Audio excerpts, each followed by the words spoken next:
Сәлем балалар, математикадан 9-шы сабақ. Сабақты бастаудан алдын каналға тіркелуді және видеоға лайк басуды ұмытпаймыз.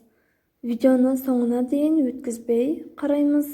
Сабақтардың барлығын сендерге оңай болу үшін дәптерге орындап салып отырмын.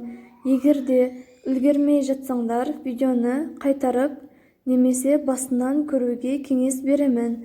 Достарымызға жіберіп және тіркелуді, лайк басуды, комментария жазуды ұмытпаймыз. Түсінбеген жерлерің болса, барлық мысалдарды, сұрақтарды сұрай берулеріңе болады.